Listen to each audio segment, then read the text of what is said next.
Hey you guys, it's the Grim Phreaker, and I'm here to talk to you a little bit about Pokemon Go. I'm sure you guys have questions, and I have some answers for you. I'm just gonna kind of like go into some things that you should know about Pokemon Go.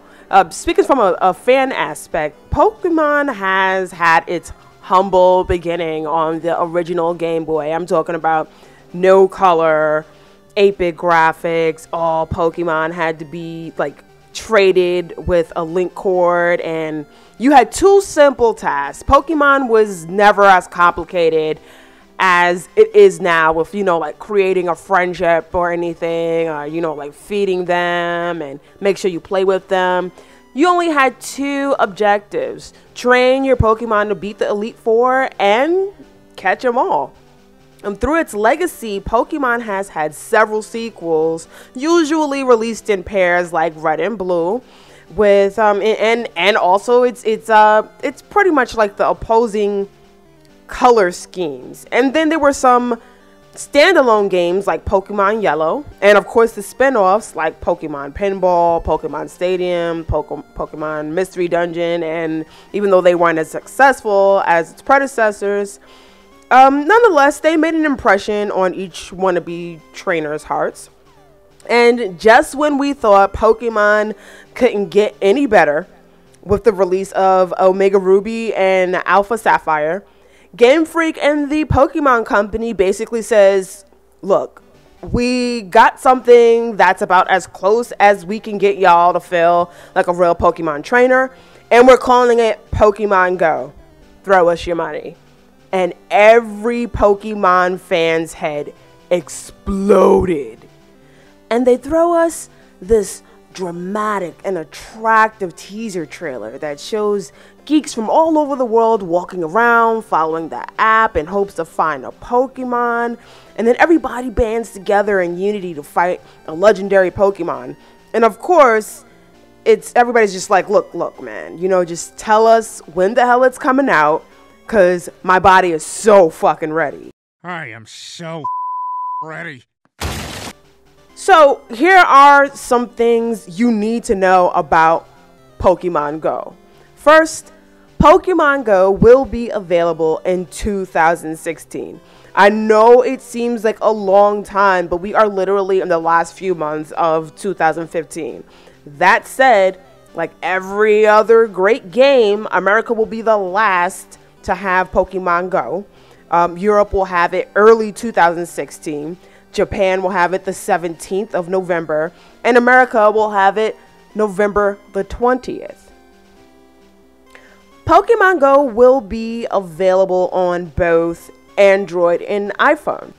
I have no idea if there's going to be a limitation on which models of phones Pokemon Go will be available for, but chances are, if you have an old ass booty phone, it might not be able to handle this app. Pokemon Go is free, but Pokemon Go Plus is not. Remember that little Pokeball looking thing that was on the people's arms in the teaser trailer? That is what was revealed by the Pokemon Company CEO Sunikaru Ishihara as Pokemon Go Plus. If you thought you were going to scoot away with a game that has enormous potential without them saying, yeah, Pokemon Go is free, but you know what?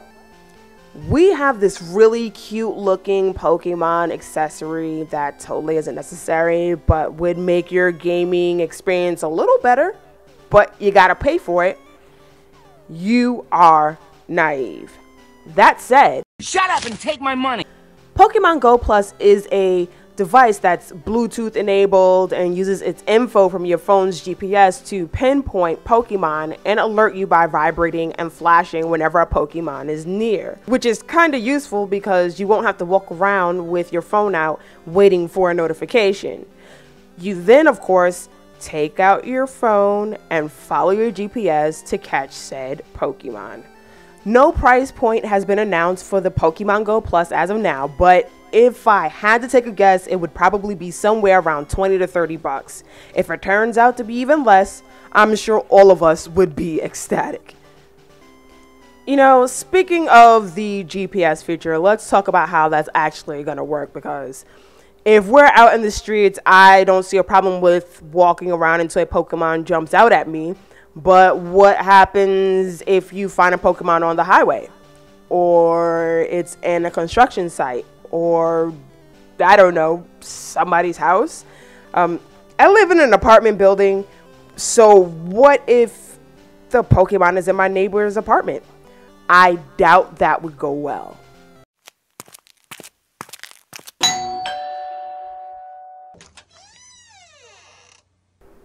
Oh, hey,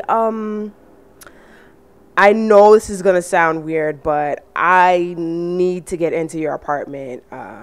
There's a Pokemon in there.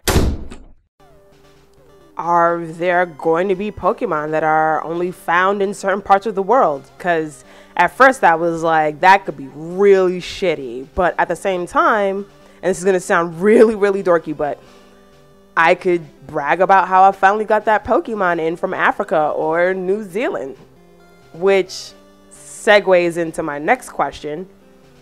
With Pokemon possibly being traded all over the world with your mobile phone via Pokemon Go, will Pokemon console games die out? Because you could possibly do everything on your mobile phone that you can do on a Nintendo 3DS without needing Wi-Fi to trade. So why have it, right? But according to Game Freak, they are looking for a way to integrate Pokemon Go and the console games. So I don't know how they plan to do it, but the most obvious way is to create more Pokemon, but some of them probably would only be available in Pokemon Go, have certain color shiny Pokemon only available in Pokemon Go. I would think probably make the Pokemon transferable between Pokemon Go and the Pokemon console games. I think that would be a great way for fans to really get involved with Pokemon Go by transferring their Pokemon to their mobile phone to battle other trainers on the go. Or perhaps if they find a Pokemon Go exclusive Pokemon, they can import it to their Pokemon 3DS game and train it from there. So what do you guys think? Do you think that Pokemon Go is another gimmick? Are you planning on dropping some money on the Pokemon Go Plus? What are your thoughts on how Game Freak could possibly integrate Pokemon Go with the handheld Pokemon? Let me know in the comments. Thanks, you guys. See you in the next video.